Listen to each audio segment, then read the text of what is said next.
Dear viewers, আমি doctor Anwarul Haque. আজকের episode বা আজকের ভিডিও কাশি সম্পর্কিত।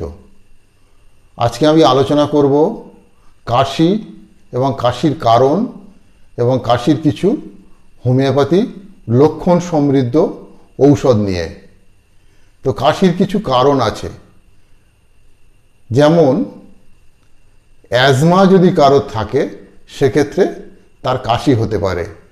গ্যাস্ট্রো ইসোফেগাল রিফ্লেক্স যদি হয় তার থেকেও একটা কাশি হতে পারে, বা কোনো ব্যাকটেরিয়া বা ভাইরাস বা ফাঙ্গাল সংক্রমণ থেকে কাশি আসতে পারে। ক্রনিক অবস্ট্রাকটিভ পালমোনারি ডিজিজ, অর্থাৎ যাদের হাঁপানি রোগ আছে বা যাদের করোনারি বা ক্রনিক পালমোনারি ডিজিজ আছে তাদের কাশি হওয়ার একটা সম্ভাবনা রয়েছে। ব্লাড প্রেশারের ড্রাগ যারা নিয়মিত নেন বা ব্লাড প্রেশারের ওষুধ যারা নিয়মিত খান তাদেরও একটা কাশি হতে পারে। কমন কোল্ড থেকে কাশি আসতে পারে, ইনফ্লুয়েঞ্জার পরে একটা কাশি আসে, নিউমোনিয়া থেকেও কাশি হতে পারে, এবং হুপিং কফ যাদের আছে বা হুপিং কফের সংক্রমণ যাদের হয়েছে তাদেরও কাশি হতে পারে। অ্যালার্জি থেকে একটা কাশি আছে, ব্রঙ্কাইটিস থেকে কাশি হতে পারে, অ্যাকিউট সাইনোসাইটিস থেকেও কাশি হতে পারে, বা করোনা ভাইরাসে আক্রান্ত যারা হয়েছে তাদের একটা লক্ষণ কাশি। সিস্টিক ফাইব্রোসিস থেকে কাশি হতে পারে, এমফাইসিমা থেকেও কাশি হতে পারে, ল্যারিঞ্জাইটিস থেকে কাশি হওয়ার একটা সম্ভাবনা লক্ষ্য করা যায়, এবং যাদের লাং ক্যান্সার আছে তাদেরও কাশি হতে পারে। তো এর কিছু হোমিওপ্যাথিক ঔষধ আছে যেগুলো মূলত লক্ষণ সমষ্টির উপরে প্রতিষ্ঠিত। যেমন কারোর যদি টক খেলে কাশি বেড়ে যায় বা টক খাওয়ার কারণে কাশি হয়, সেক্ষেত্রে কোনিয়াম ম্যাকুলেটাম বলে একটি হোমিওপ্যাথিক ওষুধ আছে যেটা দিলে খুব ভালো কাজ করে। কিন্তু কোনিয়াম কাদের দেওয়া যাবে? যারা একটু শীতকাতুরে কথা বলতে অপছন্দ করে, যাদের চেহারাটা একটু মোটা সোটা, এবং যারা একা থাকতে ভালোবাসে, এবং যাদের কারোর মৃত্যুজনিত কারণে কোনো আপনজন মারা যাওয়ার কারণে যারা মানসিকভাবে স্তব্ধ হয়ে গেছে, তাদের যদি টক খাওয়ার পর কাশি হয় সেক্ষেত্রে কোনিয়াম ম্যাকুলেটাম খুব ভালো ওষুধ। টক খাওয়ার পরে যদি কাশি হয় কারোর, সেক্ষেত্রে অ্যান্টিকুট দেওয়া যাবে। কিন্তু অ্যান্টিকুট কখন দেওয়া যাবে, কোন লক্ষণ পেলে অ্যান্টিকুট দেওয়া যাবে? যদি তার জিভে একটা সাদা কোটিং থাকে এবং সেই রুগী যদি টক খেতে ভালোবাসে এবং সে যদি মেন্টালি অবস্টিনেট হয় বা ইরিটেবল হয়, সেক্ষেত্রে অ্যান্টিকুট খুব ভালো ওষুধ। সিপিয়া দেওয়া যেতে পারে। টক খেলে যদি কাশি হয় সিপিয়া খুব ভালো ওষুধ। কিন্তু সিপিয়া কখন দিতে হবে? যখন রুগী চিলি এবং বেশি কাচাকোচা করলে, কাপড় কাচলে বা স্নান করলে বা কোনো ওয়াশিং করলে যার সমস্যা বেড়ে যায়, যে দুধ সহ্য করতে পারে না, পরিবারের আপনজন সদস্য সম্পর্কে অনীহা প্রকাশ করে, একটু ইনডিফারেন্ট নিজের হাজব্যান্ড সম্পর্কে, নিজের সন্তান সম্পর্কে মেন্টালি ইনডিফারেন্ট, এবং যার দুধ সহ্য হয় না, এবং যার পেলভিক রিজিয়ন, যে সমস্ত মহিলার পেলভিক রিজিয়ন মেল প্যাটার্ন, তাদের যদি টক খেলে কাশি হয় সেক্ষেত্রে সিপিয়া খুব ভালো ওষুধ। অ্যাজমাটিক কফ, অর্থাৎ অ্যাজমা বা হাঁপানির কারণে যদি কারোর কাশি হয় এবং সেই কাশিটা যদি ঘড়ঘড়ে প্রকৃতির হয় এবং তার যদি জিভে সাদা কোটিং থাকে, রুগী যদি টক খেতে ভালোবাসে, সেক্ষেত্রে দেওয়া যেতে পারে অ্যান্টিনটাট। আর্সেনিকও দেওয়া যেতে পারে অ্যাজমাটিক কফে। কিন্তু সেই রুগীর জলে প্রচণ্ড পিপাসা থাকবে, গলা শুকিয়ে যাচ্ছে, ঘন ঘন জল খাচ্ছে, কিন্তু পরিমাণে অল্প, এবং রুগীর মৃত্যু ভয় আছে, রোগ সম্পর্কে ভীতি আছে, যে কোনো কারণে ভয় পাচ্ছে, অস্থিরতায় ভুগছে, বিছানায় শুলে কাশি বাড়ছে, উঠে বসলে কাশি একটু কমে যাচ্ছে, এরকম লক্ষণে তাকে অ্যাজমাটিক কফে আর্সেনিকাম অ্যালবাম দিলে খুব ভালো কাজ করবে। অ্যাজমাটিক কফে শিশুদের ইপিকাক একটা ভালো ওষুধ। কিন্তু কখন দেওয়া যাবে? যে সমস্ত শিশু জল খেতে চায় না, জিভটা একেবারে ক্লিন, এবং যারা ওয়ার্ম ইনফেকশন যাদের মধ্যে আছে তাদের ইপিকাক দিলে ভালো হয়। কিছু কিছু রুগী আছে স্নানের পরে যাদের কাশি বেড়ে যায় বা স্নান বেশি করলে যাদের কাশিতে আক্রান্ত হয়, তাদের মধ্যে 1 নম্বরে আছে রাস্টক্স। কিন্তু রাস্টক্স কখন দেওয়া যাবে? যদি কাশির সময় তার মধ্যে অস্থিরতা আসে এবং জিভ যদি তার টিপটা ট্রায়াঙ্গুলার রেড হয়, সেক্ষেত্রে রাস্টক্স খুব ভালো ওষুধ। ক্যালকেরিয়া কার্বও দেওয়া যেতে পারে যদি স্নানের পরে কাশি বেড়ে যায়, কিন্তু কখন দেওয়া যাবে?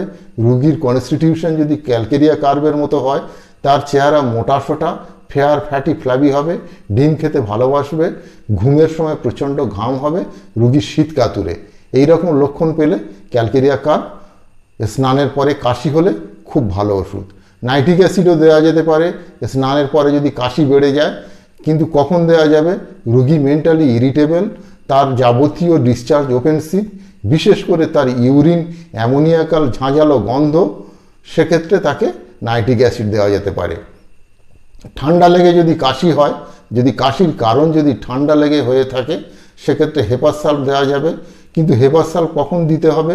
যখন রুগী প্রচণ্ড ইরিটেবল, তার প্রচণ্ড সোয়েটিং হচ্ছে, সোয়েটিংয়ে প্রচণ্ড সোর স্মেল, এবং রুগী ঝাল খেতে ভালোবাসে, লঙ্কা খেতে ভালোবাসে, হেপার সালফ 1 নম্বর ওষুধ। নাক্স ভূমিকা দেওয়া যেতে পারে ঠান্ডা লেগে যদি কাশি বাড়ে, কিন্তু কখন দেওয়া যাবে? যে সমস্ত রুগী ঘরে বসে থেকে সিডেন্টারি লাইফ ক্রিয়েট করে, বাইরে চলাফেরা করে না, একা থাকতে ভালোবাসে, নিদ্রাহীনতায় ভুগছে, পড়াশোনায় মনোযোগী এবং ইন্টেলিজেন্ট, সেই রুগীদের যদি পাঞ্জেন্ট জাতীয় খাবার বা ঝাল জাতীয় খাবার খেতে ভালোবাসে এবং কনস্টিপেশনে ভোগে, স্টুল ডিজায়ার থাকে, সেক্ষেত্রে নাক্স ভূমিকা খুব ভালো ওষুধ। ঠান্ডা লেগে কাশি হলে নাক্স ভূমিকা খুব ভালো ওষুধ। ফসফরাসও দেওয়া যেতে পারে ঠান্ডা লেগে কাশি হলে, কিন্তু ফসফরাস কখন দেওয়া যাবে? ফসফরাসে রুগীর কনস্টিটিউশন হতে হবে, চেহারা রোগা হতে হবে, দেখতে সুন্দর হতে হবে, গায়ের রং ফর্সা হতে হবে, চেস্টটা ন্যারো হতে হবে, লবণ খেতে ভালোবাসতে হবে, এবং বিদ্যুৎ চমকালে যারা ভয় পায়, কুকুরে ভয় পায়, তাদের ফসফরাস 1 নম্বর ওষুধ। অনবরত কাশি হচ্ছে, অ্যালুমিনা, কিন্তু অ্যালুমিনিয়া কখন দেওয়া যাবে? যদি রুগী কনস্টিপেশনে ভোগে, রুগীর যদি চেহারা যদি রোগা হয়, রুগী যদি আলু খেতে ভালোবাসে এবং আলু যদি সহ্য না হয়, সেক্ষেত্রে অনবরত কাশিতে অ্যালুমিনা খুব ভালো ওষুধ। চায়না দেওয়া যেতে পারে অনবরত কাশি যাদের হয়, কিন্তু চায়না কখন দেওয়া যাবে? যে সমস্ত রুগী শীতকাতর এবং রুগীরা কোনো কিছুই পছন্দ করে না, খেতে চায় না, শুতে চায় না, কথা বলতে চায় না, কোনো কিছু অফার করলে নিতে চায় না এবং দুর্বলতায় ভুগছে, সেই সমস্ত রুগীদের চায়না দিলে খুব ভালো ওষুধ, খুব ভালো কাজ করবে। অনবরত কাশি হচ্ছে, লাইকোপোডিয়াম, কিন্তু লাইকোপোডিয়াম কখন দেওয়া যাবে? রুগী মিষ্টি খেতে ভালোবাসে, সেলফ কনফিডেন্টের অভাব, পিপাসাহীনতায় ভুগছে, রুগীর আপার পার্টটা সেমিড্রপসিয়াল, লোয়ার পার্টটা ইমাসিয়েটেড, এরকম রুগী যদি হয়, সেক্ষেত্রে লাইকোপোডিয়াম খুব ভালো ওষুধ। এবং তা যদি কোনো রুগী বা কোনো শিশু বা কোনো চাইল্ড যদি কাঁদলে তার কাশি বেড়ে যায়, সেক্ষেত্রে আর্নিকা দেওয়া যেতে পারে, বেলেডোনা দেওয়া যেতে পারে, সিনা দেওয়া যেতে পারে। বেলেডোনা কখন দেবে? যদি তার হঠাৎ হঠাৎ কাশি আক্রমণ হয়, মুখটা লাল টাইপের, পিপাসা নেই, কাঁদলে কাশি বেড়ে যাচ্ছে, বেলেডোনা। সিনা দেওয়া যেতে পারে যদি তার মধ্যে কৃমিজনিত কোনো উপসর্গ থাকে, ঠোঁটটা যদি ক্লিন হয় বা জিহ্বাটা যদি ক্লিন হয়, পিপাসা যদি না থাকে, কাঁদলে কাশি বাড়লে সিনা। ডিপ সাউন্ডিং কফ বা গভীর আওয়াজ হচ্ছে কাশির, সেক্ষেত্রে স্ট্র্যামোনিয়াম দেওয়া যেতে পারে। কিন্তু রুগী যদি তার মধ্যে তোতলামো থাকে এবং ভয়ভীতি থাকে, তাকে স্ট্র্যামোনিয়াম। কেলিবাইক্রম দেওয়া যেতে পারে রুগী গরম কাতুরে, চেহারাটা মোটাসোটা, ঘাড়টা একটু খাটো, মাথাটা বড়, এরকম রুগীর যদি ডিপ সাউন্ডিং কফ হয় বা গভীর আওয়াজের কাশি যদি কেসে থাকে, সেক্ষেত্রে কেলিবাইক্রম ভালো। অ্যালোসক্রিটিনা দেওয়া যেতে পারে সেই সমস্ত রুগীরে যাদের ডিপ সাউন্ডিং কফ হচ্ছে এবং তার সঙ্গে পাইলসের সমস্যায় ভুগছে, রেকটাল প্রোলাপস আছে, ডিসেন্ট্রি আছে, অ্যালোসক্রিটিনা। জল বেশি খেলে কাশি হয়, ড্রসেরা, কিন্তু ড্রসেরা কখন দেবে? যখন ডিপ সাউন্ডিং কফ হবে, ঘর ঘরে কাশি হবে, কুকুরের ডাকের মতো যদি কাশি হয়, জল খেলে যদি সেই কাশি বাড়ে, তাহলে ড্রসেরা খুব ভালো ওষুধ। সুরিনাম দেওয়া যেতে পারে জল খেলে যদি কাশি বেড়ে যায়, সেক্ষেত্রে সুরিনাম কখন দেওয়া যাবে? রুগী শীতকাতুরে হতে হবে, তার স্কিনটা একটু ডার্টি হবে, নোংরা হবে, তার গায়ে থেকে দুর্গন্ধ বের হবে, এরকম রুগী যদি জল খেলে কাশি বাড়ে, সুরিনাম। ব্রায়োনিয়া দেওয়া যেতে পারে জল খেলে কাশি হলে, কিন্তু ব্রায়োনিয়া কখন দেওয়া যাবে? প্রচণ্ড পিপাসা, কনস্টিপেশনে ভুগছে, অনেকটা পরিমাণে জল খাচ্ছে কিন্তু অনেকক্ষণ অন্তর, এরকম সিমটম পাওয়া গেলে, জল খেলে কাশি বেড়ে গেলে ব্রায়োনিয়া অ্যালবা। জ্বর সহ যদি কাশি হয় অ্যাকোনাইট, কিন্তু সেই কাশি হঠাৎ যদি হয়, ভয়ভীতি যদি থাকে অ্যাকোনাইট, পিপাসা যদি থাকে অ্যাকোনাইট। যদি দেখা যায় জ্বর সহ কাশি হচ্ছে হায়োসিয়ামাস, কিন্তু সেই কাশি ফুলে বাড়বে, তার জিভটা একটু পোড়া পোড়া হবে, এরকম সিমটম পেলে জ্বর সহ কাশিতে হায়োসিয়ামাস। ন্যাট্টামুর দেওয়া যেতে পারে যদি রুগী রোগা চেহারা হয়, রুগী যদি হট হয়, লবণ খেতে ভালোবাসে, কনস্টিপেশনে ভুগছে, প্রচণ্ড ঘাম হয়, জ্বর সহ কাশি হচ্ছে, ন্যাট্রামিউর। শ্বাস নিলে কাশি বেড়ে যাচ্ছে, ইরুমেক্স, ব্রোমিয়াম, পালসাটিলা। কিন্তু পালসাটিলা কখন দেওয়া হবে? যখন পিপাসা থাকবে না, এরকম ক্ষেত্রে পালসাটিলা দেওয়া যেতে পারে। গলা সুরসুর করে কাশি হচ্ছে, ক্যামোমিলা। কিন্তু ক্যামোমিলা কখন দেওয়া যাবে? যখন রুগীর প্রচণ্ড রাগ লক্ষ্য করা যাবে, তখন ক্যামোমিলা। আয়োডিয়াম দেওয়া যেতে পারে। গলা সুরসুর করে কাশি হচ্ছে কিন্তু রুগী গরম কাতুরে হতে হবে, তখন আয়োডিয়াম ভালো কাজ করবে। অ্যাগারিকাস দেওয়া যেতে পারে গলা সুরসুর করে কাশি হলে। তো সুপ্রিয় দর্শক, আজকের এই এপিসোডটা আমি তাদের নামে উৎসর্গ করছি যারা হোমিওপ্যাথিকে ভালোবাসে, homeopathy lovers, homeopathy professionals, homeopathy student. তো এই ভিডিওটি যদি ভালো লাগে, লাইক, শেয়ার, কমেন্ট, ফলো এবং সাবস্ক্রাইব করতে পারেন। এবং শেষ পর্যন্ত ভিডিওটি দেখার জন্য অশেষ ধন্যবাদ। Thank you.